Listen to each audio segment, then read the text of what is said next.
I have such anger towards my mum because the way she treated me when I was growing up. However, now she is a changed person. She is very loving now. How can I reconcile this anger with myself? Every time I think about the past, what she did, I become very angry. It consumes me when I'm driving to work, working and daily chores.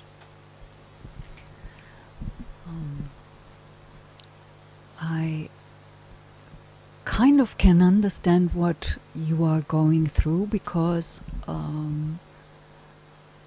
I had similar things to fight with many years ago, and I remember that one time I was not practicing meditation yet.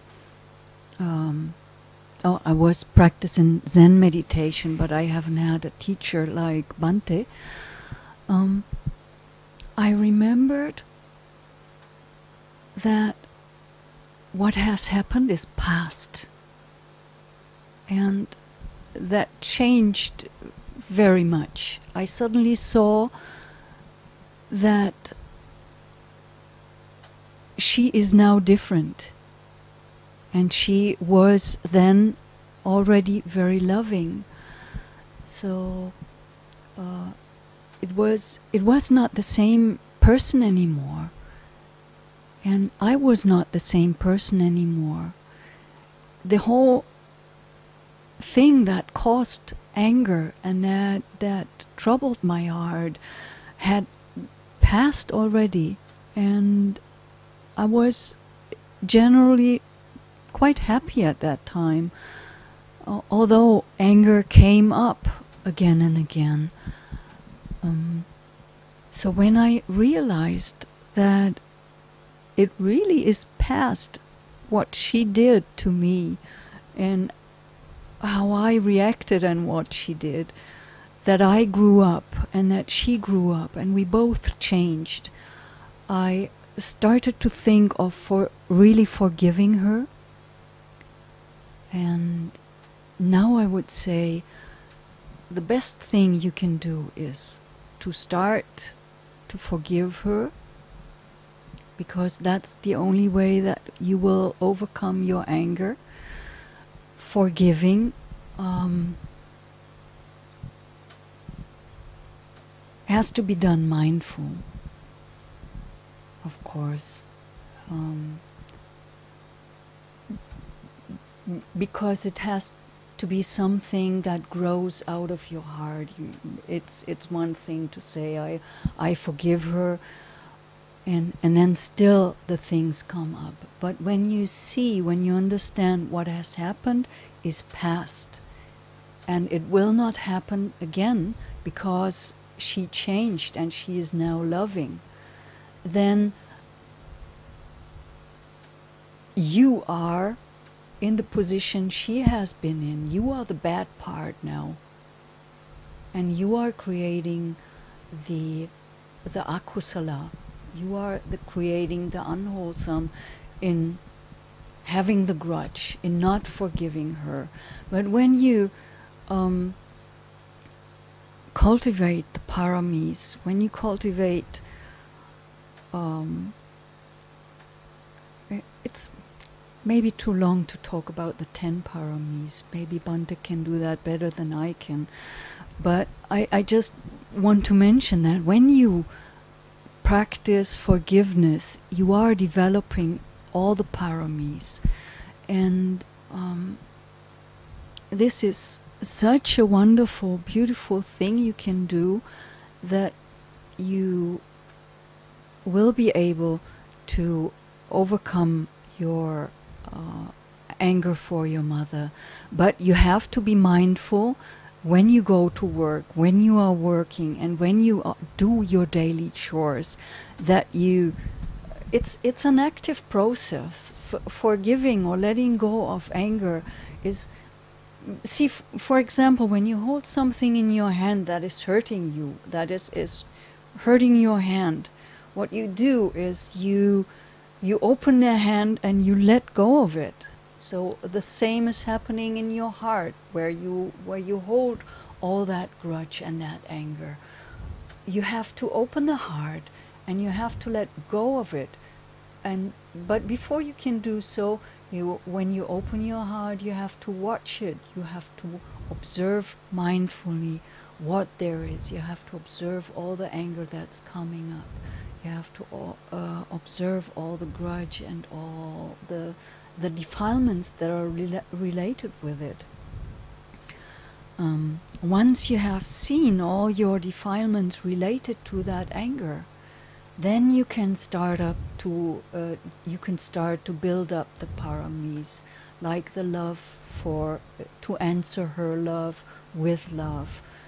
You write later that she shifted your relationship from cordial to even more closer.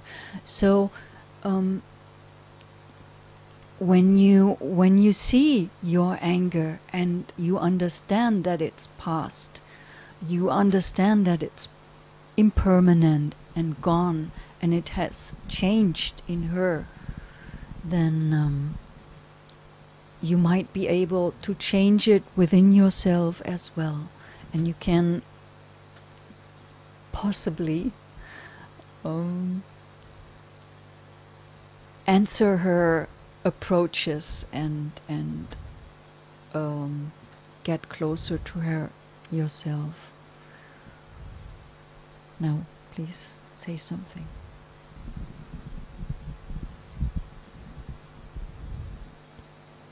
Well, I mean, not to say something different, but just to add how it kind of works, how it plays out in practice, because you should never feel guilty about bad deeds. You should be clear that they're bad, but you can have a wonderful relationship with your mother and still be angry at her.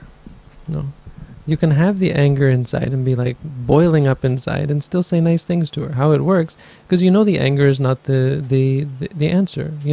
This anger is not how I should be relating to my mother. This is what I'm working on. This is important because to pretend that it's not there or to force it out it's impossible, and it's going against the truth of it. What you're seeing, in fact, is wonderful. You're seeing that anger is not something you can control. What you're seeing is a great thing to see. What you're experiencing now, top notch, because most people never come to this, or when they come to this, they try to find some way to turn it off or to control it. They say, I can't control my anger. What am I going to do? They go to find someone who knows how to control their anger, or they come to us, and unfortunately we say, no, you can't control your anger. Stop trying to control it. And so then you're forced to turn yourself on your head and accept that what you're experiencing is the truth. You can't control the anger. You can't stop it. It consumes you. It takes you away from your work. Why does it do that? Because you've developed it. Because you've cultivated it in the past. I can't change. You can't change what you're doing. I can't change what you've done in the past. What you've done in the past is finished. We can't deal with that. You've developed this propensity towards getting angry. You shouldn't even try to change that. What you should do is watch the anger as it comes up. Oh, here I'm angry at my mother. What's that like? And pretty quickly you're going to see this is not something I want to develop, and you're going to change your habit, this incredibly strong habit that you've built up, right? When you do something once, it changes the way you behave. When you do something 1,000 times, it becomes quite difficult to do anything but that, or to react in any way apart from that.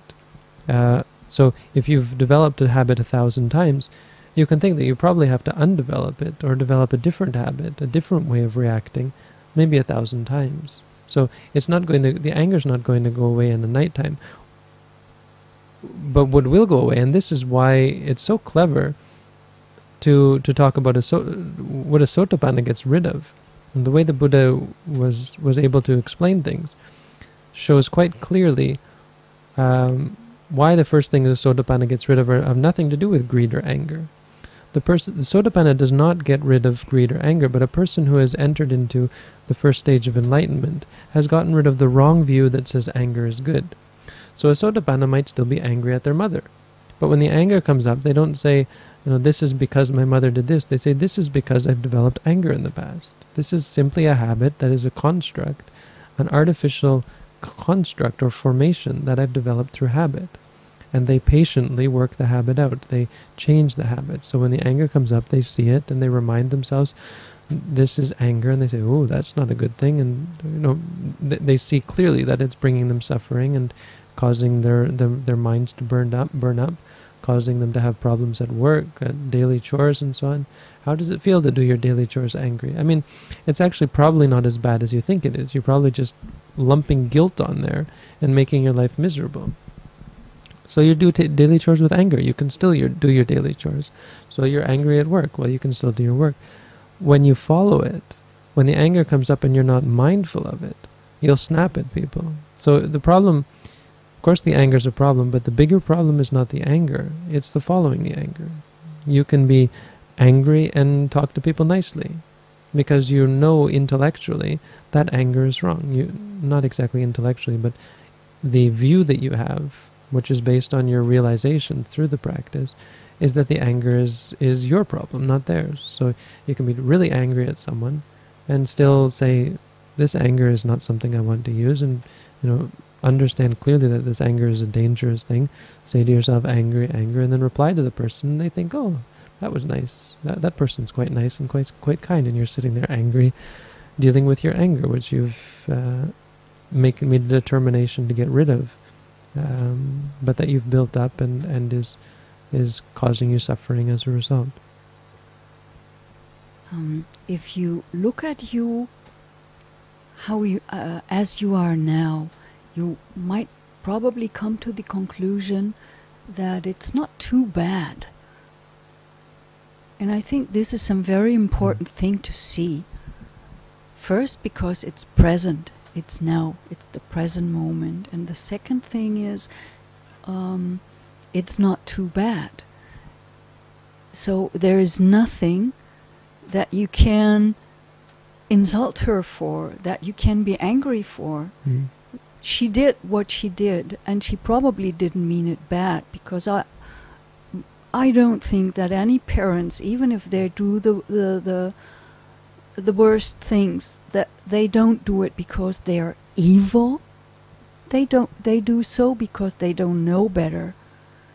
And they do it because they have their past and their karma, and they do what they do. And you become what you become because of it. And you have in your hands what you become. And probably the outcome is not too bad. So look at yourself and don't point on your mother. And when there is anger within you, then it is your anger. It has to do with you. And you have to work on it. You have to let go of it. Yeah, and it's not so bad. That's the thing, is we start to hate ourselves about, this was the question, that question about pornography. This guy was addicted to sensual, to pornography and so on. And he said, it's ruining my life. And I said, well, it's probably not ruining your life, but it's very easy to think that things are ruining your life because you're still breathing, you still have a computer, so you're still able to type this message out. So your life is still actually going quite well. Having a mother like this, you have a great life, and you should feel very happy, and see that this is just a small problem. One thing that happens, especially when we start to meditate, is we blow problems up, right? And a little anger comes up. Whoa, I'm really angry. But for ordinary people, you have to remember they would have been shouting by now, right? So we're keeping it bottled up, and we have to face it and just say angry, angry, without blowing up and without acting on it and so on. So it can be a lot of suffering when you're practicing. But if you step back and look at it and say, well, you're not hitting your mom, you're not beating her, I hope. And if you are, you should stop. And you're probably not yelling at her, and from the sounds of it, you're trying your best to keep it bottled up. So, just add on to that mindfulness, and you've got a pretty good relationship as a result. I mean, the other thing I wanted to say that's probably the negative side is that there's all this talk about people changing has to be tempered, because sometimes people don't change, or sometimes people change superficially. Never be too optimistic about either yourself or other people. Never think that, oh, I've changed and now I'm enlightened, and never think about other people that they've changed and they're enlightened. I would never jump into creating strong bonds with people. But I suppose there's some exception that has to be made, but we can talk about that in a second. The point being, you don't want to be disappointed, because that would be the worst. If you think, wow, my mother's perfect and the problem's all with me, and then you work out your problems to some extent and go back and see your mother, she starts acting poorly because, of course, she hasn't practiced, or probably she hasn't practiced strong meditation. And then you get angry again, and then you have this horrible relationship, because it's all still, the seeds are still inside of you, so when they're fed by her, you get back and suddenly your relationship is horrible again. Be mindful and be cautious and be careful when relating to any person. Forgive, but don't forget.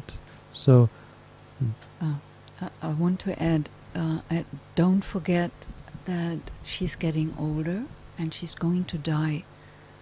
So you want to make sure that you have forgiven her before she does so.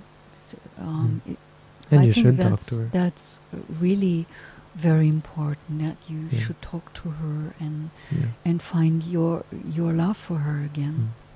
But not.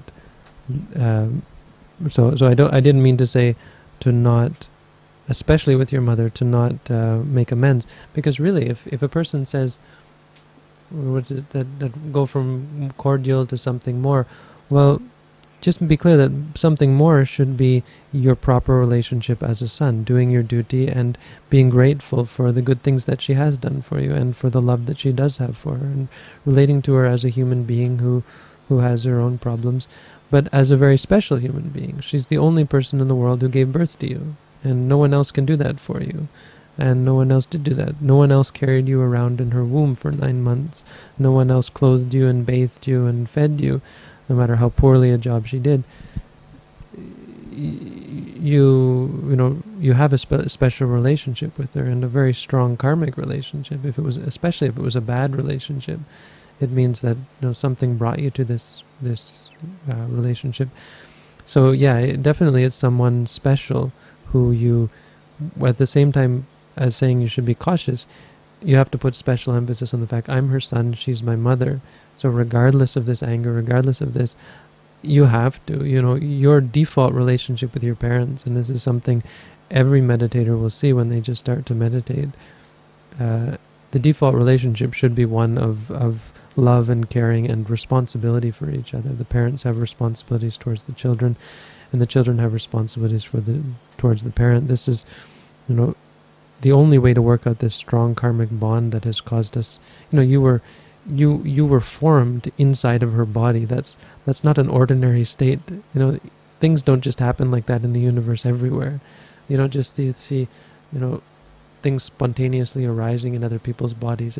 It's a very special and strong bond, karmically, for you to make the decision to be created and formed inside of someone else's body.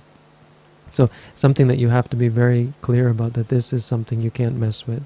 I've messed with it, we've all messed with it, and you get burnt terribly because it's a strong karmic relationship. And I think you really only see that when you begin to practice meditation, but you sure do see it.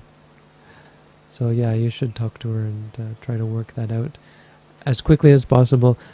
The only caution I wanted to give is don't become overconfident and think, oh, she's perfect now, because people are not perfect. And you still have to guard yourself when she says nasty things, because she might sometime down the line. You have to be ready for them. And when you get angry at her, of course you have to be ready for that. And never think that now everything's perfect and everything's going to be wonderful. Always be like a soldier in enemy territory at all times. But at the same time, you have to, because you don't want her to die feeling bad about it, no?